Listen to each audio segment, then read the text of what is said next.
Welcome to Aligarh coaching centre. Today we are discussing the topic of money and banking. आप देखें कि आज के टाइम में जिस तरीके से हम अपनी सारी कमोडिटीज़ को परचेज करने के लिए, सेल करने के लिए, और बेसिकली अगर हम कहें कि कमोडिटीज़ को एक्सचेंज करने के लिए जिस वैल्यू का हम इस्तेमाल करते हैं उसको हम आजकल मनी बोलते हैं। ठीक है, अब बात करते हैं उस वक्त की कि जब मनी नहीं था, यानी कि जब लोगों के पास पैसा नहीं था, पेपर कॉइन नहीं थे, कॉइन्स नहीं थे, या फिर आपके पास पेपर मनी नहीं था, तो उस टाइम पे किस तरीके से कमोडिटीज़ को एक्सचेंज किया जाता था। क्योंकि जब ह्यूमन बीइंग्स थे अपनी कमोडिटीज़ को वो परचेज किया करते थे ताकि अपनी नीड्स को फुलफिल कर सकें, तो किसी चीज़ का तो वो इस्तेमाल किया करते होंगे ताकि वो अपनी नीड्स और वांट्स को सेटिस्फाई कर सकें। अब बात तब की है जब हज़ारों साल पहले की, कि जहाँ पे लोग अपनी नीड्स को सेटिस्फाई करने के लिए कमोडिटीज़ को कंज्यूम तो करते थे, लेकिन उनको एक्सचेंज करने के लिए कोई उनके पास एक ऐसी कॉमन वैल्यू नहीं थी जिससे वो एक्सचेंज कर सकें। इसलिए वो क्या करते थे कि एक कमोडिटी को दूसरी कमोडिटी के बदले में एक्सचेंज करते थे। यानी कि अगर हम कहें कि फॉर एग्जाम्पल अगर कोई भी एक पर्सन है जिसको फॉर एग्जाम्पल वीट परचेज करना है, ठीक है, अब उसको वीट तो परचेज करना है, लेकिन साथ में उसने जो भी राइस कल्टीवेट किया है अपने खेत में उसको वो राइस बेचना है। तो उस कंडीशन में उसको किसी एक ऐसे ही पर्सन को फाइंड आउट करना होगा जो उससे उसके कल्टीवेटेड राइस को परचेज कर ले और उसके बदले में उसे वीट प्रोवाइड कर दे।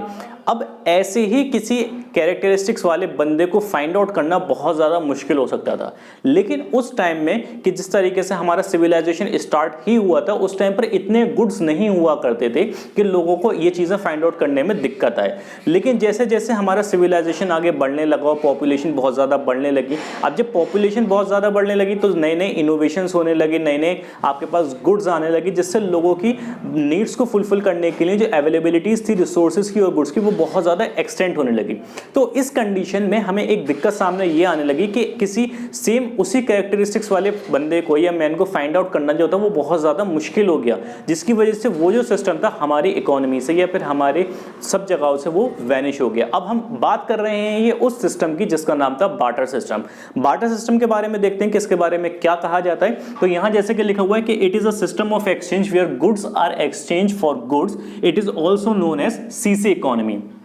यानी कि ये सिस्टम वो सिस्टम था जहां पे कोई भी एक पर्सन एक कमोडिटी को दूसरी कमोडिटी के बदले में एक्सचेंज कर लिया करता था। इस सिस्टम को सीसी इकोनॉमी भी बोलते थे। सीसी इकोनॉमी का मतलब है कमोडिटी टू कमोडिटी इकोनॉमी, यानी कि हम एक कमोडिटी को दूसरी कमोडिटी के बदले में एक्सचेंज कर सकते थे। वही सिस्टम आपका कहलाता था बार्टर सिस्टम। ठीक है, अब ये जो बार्टर सिस्टम था वो क्यों हमारी इकोनॉमी से या फिर पूरे हमारे सिस्टम से ये वैनिश हो गया, क्यों ये खत्म हो गया, इसके कुछ नुकसान हुए। इसके कुछ नुकसान थे जैसे कि अभी हमने एक डिस्कस किया कि हम एक कोई कॉमन वैल्यू हमारे पास नहीं थी। दूसरा हमने डिस्कस किया कि किसी सेम कैरेक्टरिस्टिक्स वाले बंदे को फाइंड आउट करना जो था बहुत ज्यादा मुश्किल होता था।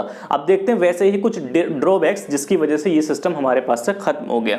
इसमें आपके पास पहला आपके पास जो ड्रॉबैक आ रहा है वो आ रहा है lack of double coincidence of want. जैसे हमने भी बताया कि फॉर एग्जांपल अगर किसी एक पर्सन को अपना राइस सोल्ड आउट करना है और बदले में वीट को परचेस करना है, तो उसे किसी एक ऐसे ही पर्सन को फाइंड आउट करना होगा जो उससे राइस परचेस कर ले और बदले में उसे वीट प्रोवाइड कर दे। और इसी तरीके का एक जो प्रॉब्लम्स थी फाइंड आउट करने में आने लगी कि प्रॉब्लम्स हम ये सब मतलब चीजें जो थे हम फाइंड आउट नहीं कर पा रहे थे। अब उसी वजह से ये जो सिस्टम था हमारी इकोनॉमी से वो खत्म हो गया, यानी कि हम अपने किसी भी ऐसे लोगों को फाइंड आउट नहीं कर पाते थे जो हमारी कैरेक्टरिस्टिक्स के मुताबिक हमें चीजें प्रोवाइड कर लें और हमारी चीजों को कंज्यूम कर सकें। अब जो दूसरी प्रॉब्लम यहाँ पर आ रही थी वो थी lack of common measure of value. यानी कि बार्टर सिस्टम में हमारे पास जितनी भी गुड्स हुआ करते थे उनको मेजर करने के लिए कोई भी हमारे पास कॉमन वैल्यू नहीं थी। यानी कि जिस तरीके से आज हम किसी भी कमोडिटी को परचेस कर लेते हैं इन टर्म्स ऑफ मनी, हम बैट परचेस करने गए मनी के टर्म्स में परचेस कर लाए, हम सोफा परचेस करने गए हम मनी के टर्म्स में परचेस कर लाए, हम बाइक परचेस करने गए हम मनी के टर्म्स में परचेस कर लाए। लेकिन उस टाइम पर हमारे पास कोई भी एक ऐसी कॉमन मेजर ऑफ वैल्यू नहीं था जिसके बदले में हम अपनी सारी कमोडिटीज को एक्सचेंज कर सकें। हमें एक कमोडिटी को दूसरी कमोडिटी के बदले में ही एक्सचेंज करना होता था, और ये दूसरी ड्रॉबैक था जिसकी वजह से हमारा ये बार्टर सिस्टम जो था वो खत्म हो गया। थर्ड जो हमारे पास ड्रॉबैक है वो है lack of store of value. Lack of store of value है कि हम चीजों को अपने पास स्टोर नहीं कर सकते थे।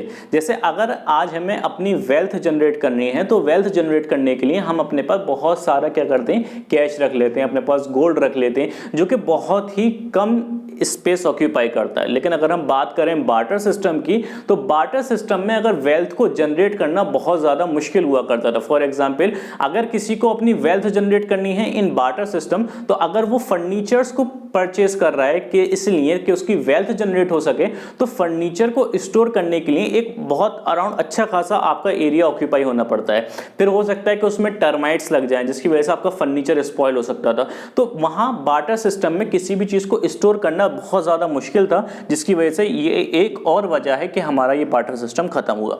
इसका फोर्थ कॉज आ रहा है lack of standard of deferred payment. Barter system में कोई भी डिफर्ड पेमेंट जैसी कोई चीज नहीं हुआ करती थी। डिफर्ड पेमेंट क्या होता है इसको समझते हैं। डिफर्ड पेमेंट का मतलब होता है कि यहां पर हम प्रॉमिस कर लेते हैं कि हम परचेस कमोडिटी को आज करेंगे, लेकिन उसका जो पेमेंट है वो आने वाले पीरियड में करेंगे। जैसे कि हमने किसी से भी कोई एक कमोडिटी आज की डेट में परचेस करी और हमने प्रॉमिस किया कि नेक्स्ट 15 डेज, 30 डेज और 3 मंथ्स में हम उसका पेमेंट कर लेंगे, जिसकी एग्जांपल्स हमने अकाउंट्स में पढ़ते हैं अपनी 11th और 12th में, जिसमें हमने कुछ पढ़े थे बिल्स ऑफ एक्सचेंज के बारे में हमने पढ़ा था, हमने चेक्स के बारे में अपनी बिजनेस स्टडीज की बुक्स में पढ़ा था। तो यहां पर उसी को बोलते हैं डिफर्ड पेमेंट, कि हम कमोडिटीज को आज परचेस करते हैं और उसका पेमेंट आने वाली डेट में करेंगे।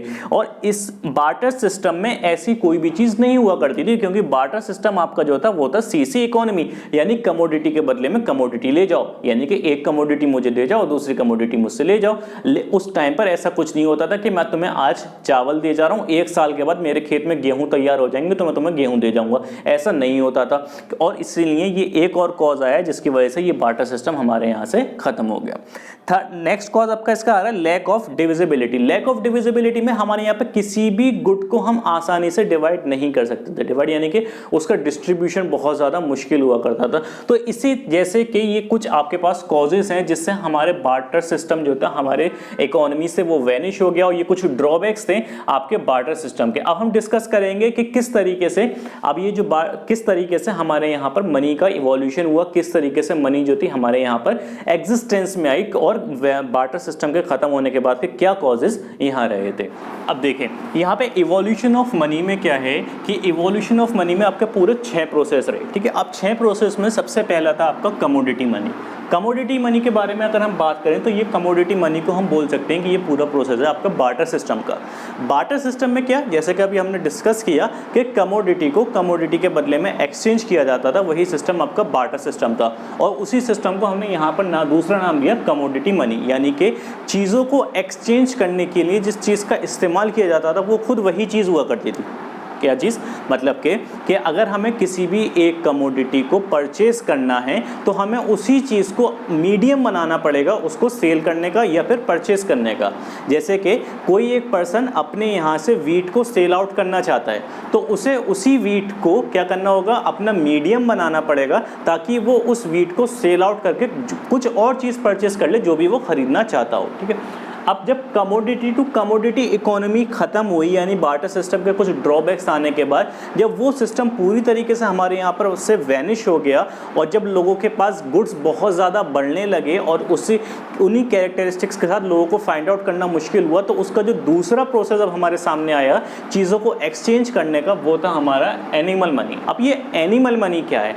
एनिमल मनी का मतलब है कि बार्टर सिस्टम में हम एक कमोडिटी को दूसरी कमोडिटी के बदले में एक्सचेंज करते थे, और जैसा हमने डिस्कस किया कि उस टाइम पर गुड्स और सर्विसेज बहुत कम हुआ करते थे, लोग उन्हीं से अपनी नीड्स और वांट्स को सेटिस्फाई कर लिया करते थे।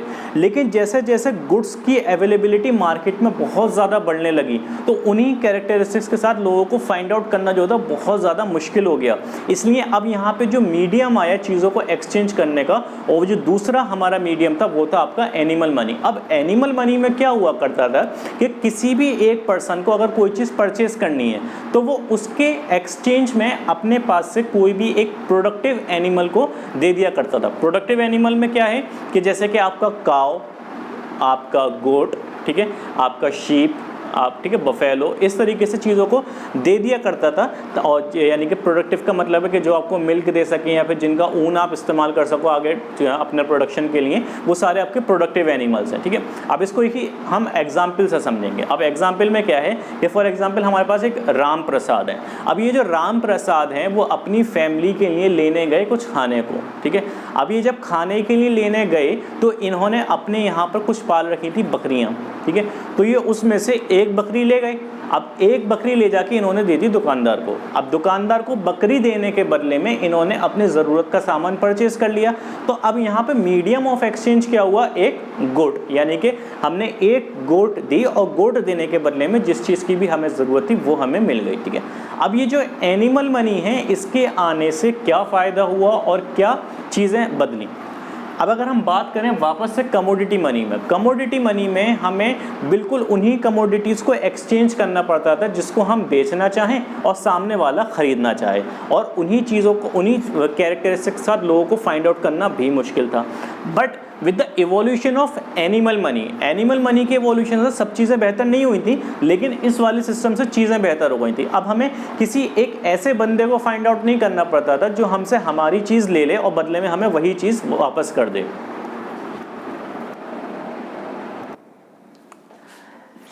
तो देखें एनिमल मनी में क्या होता था कि हम किसी भी कमोडिटी को परचेस कर सकते थे किसी भी एक आदमी से, और उसके बदले में उसे कोई भी एक प्रोडक्टिव एनिमल दे सकते थे।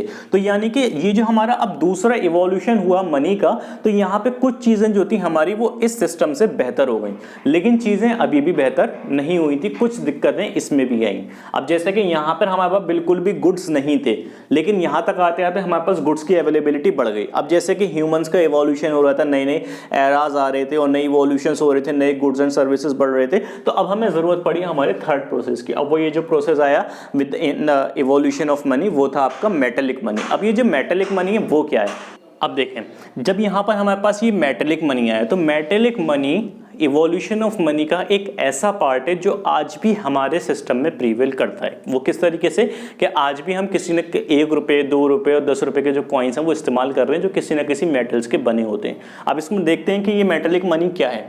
अब देखो जब हमारा ये एनिमल मनी खत्म हुआ, इसके कुछ ड्रॉबैक्स आने लगे, तो हमारे पास जो आया वो था आपका मेटेलिक मनी। मेटेलिक मनी में क्या हुआ कि चीज़ें और ज़्यादा बेहतर हो गई। अब वो बेहतर किस तरीके से हुई कि एनिमल मनी में अगर कोई पर्सन आपको गोट दे गया या बफेलो दे गया और वो 2 महीने बाद मर गई या आते ही मर गई, 1 दिन या 2 दिन के बाद उसकी डेथ हो गई, तो वो जो प्रोडक्टिव एनिमल हो सकता था वो अब आपके लिए कोई भी प्रोडक्टिव नहीं रहा, और आपके पास से जो चीज़ें थी वो जा चुकी, और उसके बदले में आपको जो एनिमल्स मिले उनकी डेथ हो गई या उनमें कोई डिजीज़ हो गई जो कि आपके लिए बिल्कुल भी प्रोडक्टिव नहीं रहे।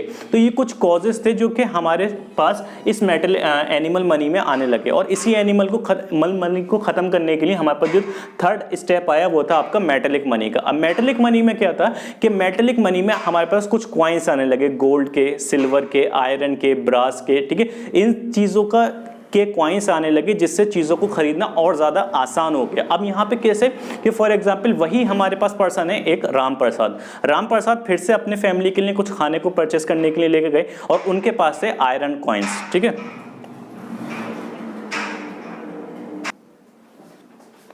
अब देखें यहाँ पर राम प्रसाद जो वापस से अपनी फैमिली के लिए कुछ परचेस करने के लिए गए, तो अब यहाँ पर ना तो उन्हें कमोडिटी के बदले में कमोडिटी देनी है, ना ही कमोडिटी के बदले में एनिमल देना है। अब यहाँ पर उनके पास जो देने के लिए एज अ मीडियम है वो है मेटेलिक कॉइन्स। मेटेलिक कॉइन्स वो किसी भी मेजर्स में हो सकते हैं, वो गोल्ड कॉइन्स हो सकते हैं, सिल्वर कॉइन्स, आयरन कॉइन, या फिर किसी भी मेटल के बने हुए कॉइन्स हो सकते हैं। तो अब यहाँ मेटेलिक मनी में हमारे पास इवोल्यूशन ऑफ मनी में एक ये बेहतर पॉइंट आ गया कि अब हमें किसी भी एक ऐसी कमोडिटी की जरूरत नहीं है किसी भी चीज़ को परचेस करने के लिए जो कि आगे चल के खराब हो सकती थी, जिसको हम स्टोर नहीं कर सकते, या फिर किसी भी एनिमल की जरूरत नहीं थी जिसकी डेथ हो सकती है या फिर उसमें कोई डिजीज आ सकती है। अब इवोल्यूशन ऑफ मनी में हम उस एरा में आ चुके हैं कि जहां हमारे पास मीडियम एक ऐसी चीज आ चुकी है जो कि ना तो आगे चल के खराब होगी और ना ही उसकी वैल्यू में कोई कमी आ गई। यानी कि हम अब उस एरा में मेटेलिक मनी हमारे इवोल्यूशन ऑफ मनी में वो पार्ट है जो कि आज भी हमारे सिस्टम में कहीं ना कहीं प्रीवेल कर रहा है, जिस तरीके से हम ₹1, ₹2 और ₹10 के कॉइन्स आज भी इस्तेमाल कर रहे हैं। अब ये जो मेटेलिक मनी है इसके 2 पार्ट्स में डिवाइड हो जाता है, जो कि ये आता है आपका पहला फुल बॉडीड मनी और दूसरा आता है आपका टोकन मनी। अगर हम फुल बॉडीड मनी के बारे में बात करें तो फुल बॉडीड मनी आपकी वो मनी होती है जैसे कि फॉर एग्जाम्पल आपके पास एक ₹10 कॉइन है। अब ये जो ₹10 कॉइन है वो आपका ब्रास का और सिल्वर का बना होता है। अब मान लीजिए कि ये जो कॉस्ट है यानी कि ये जो मेटल की कॉस्ट वो 10 रुपए ही है और जो हम कॉइन इस्तेमाल कर रहे हैं उसकी फेस वैल्यू भी 10 है। तो यानी फुल बॉडीड मनी वो मनी होती है जिसकी मेटेलिक वैल्यू और फेस वैल्यू जहां बराबर हो जाती है, वो पैसा आपका कहलाता है फुल बॉडीड मनी। अब दूसरी एग्जांपल से समझेंगे, इसको और क्लियर करेंगे कि अगर आपके पास 2000 रुपये नोट है, 2000 रुपये नोट की जो फेस वैल्यू है वो 2000 है, लेकिन उसकी जो मटेरियल वैल्यू है वो सिर्फ एक पेपर है जो कि 10 पैसे और 20 पैसे का है। क्लियर? तो यहाँ पे जो आपकी फेस वैल्यू है वो आपकी मटेरियल वैल्यू से बहुत ज्यादा है। तो यहाँ पे ये जो आपका 2000 रुपये नोट है वो आपका फुल बॉडीड मनी का पार्ट नहीं होगा। लेकिन इसी के अलावा अगर हमारे पास कोई एक गोल्ड कॉइन है, गोल्ड कॉइन की अगर फेस वैल्यू आपके पास 40,000 रुपीज है और एक्चुअली में उसकी जो मेटेलिक वैल्यू है वो भी 40,000 है, तो ये जो मनी होगी यहाँ पे वो कहलाएगी आपकी फुल बॉडीड मनी। दूसरी मनी आपकी आ जाती है टोकन मनी। टोकन मनी क्या है कि जैसे हमने एग्जांपल लिया अभी 2000 रुपये नोट की, अब 2000 रुपये नोट जो है वो एग्जांपल आपके टोकन मनी की, कि जहां पर आपके मनी वैल्यू किसी भी चीज की, किसी भी नोट की या मेटल की वो बहुत ज्यादा होती है, वहीं उसकी जो आपकी मटेरियल वैल्यू होती है वो बहुत ज्यादा रिड्यूस होती है। तो यानी कि आपका मनी का वो पार्ट कि जहां पर आपकी फेस वैल्यू ज्यादा हो जाए और मेटेलिक वैल्यू कम हो जाए या फिर मटेरियल वैल्यू कम हो जाए, वो आपका पैसा कहलाता है टोकन मनी। अब मेटेलिक मनी जिस तरीके, अब इसी तरीके से क्या हुआ कि इवोल्यूशन और ज्यादा होने लगे, गुड्स एंड सर्विसेज बहुत ज्यादा बढ़ने लगी और जो मनी का इवोल्यूशन था वो भी आगे अपना कंटिन्यू होने लगा। तो मेटेलिक मनी के बाद जो आपके पास पार्ट्स आए वो आए थे पेपर मनी, क्रेडिट मनी और प्लास्टिक मनी। पेपर मनी के बारे में देखते हैं तो पेपर मनी यानी कि वो सारा पैसा, कि वो पैसा जो कि अभी तक मेटेलिक रूप में था यानी कि जो मेटल्स में था वो अब पेपर में आने लगा, यानी कि ₹1 नोट, ₹5 नोट, ₹10, ₹50, ₹100, ₹500, ₹2000 के जितने भी हमारे पास ये जितने भी नोट्स होते हैं वो सारे आपके कौन सा पार्ट बन जाता है, ये सारा आपका पेपर मनी है, जो कि आपके मेटेलिक मनी में थोड़ा सा एडिशन है, लेकिन आपका सारे यहाँ पे जो कैरेक्टरिस्टिक्स रहते हैं मेटेलिक मनी, पेपर मनी, इन सब के बिल्कुल सेम है कि ना तो इनकी मेटेलिक मटेरियल वैल्यू में कोई डिक्रीमेंट आता है और न ही इनकी वैल्यू में कोई डिक्रीमेंट है, और इसको हम एज अ कॉमन मेजर इस्तेमाल कर सकते हैं किसी भी कमोडिटी को सेल और परचेस करने के लिए।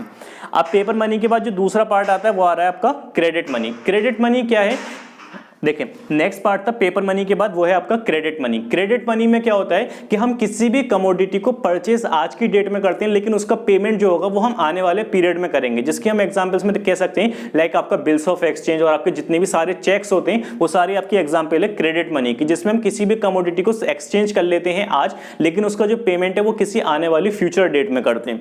क्रेडिट मनी के बाद दूसरी मनी जो आपकी आती है वो आती है प्लास्टिक मनी। प्लास्टिक मनी का एक रूप जो सबसे अच्छे एग्जाम्पल्स में आता है वो आपका आता है debit card and credit card, यानी कि ये आपके प्लास्टिक मनी, यहाँ पर आपको ना तो किसी मेटेलिक कॉइन्स की जरूरत है, यहाँ पर ना तो आपको किसी पेपर मनी की जरूरत है, यहाँ पर ना तो आपको क्रेडिट मनी की जरूरत है। आपको सिर्फ किस चीज की जरूरत है, एक डेबिट कार्ड और क्रेडिट कार्ड, जो कि आपके जगह हर जगह एप्लीकेबल है। आज के टाइम में आप इससे ऑनलाइन शॉपिंग, ऑफलाइन शॉपिंग और हर मोड में इसको इस्तेमाल किया जा सकता है और ये सबसे सेफेस्ट मोड है पेमेंट के लिए। इसके बाद हम डिस्कस करेंगे द मनी सप्लाई।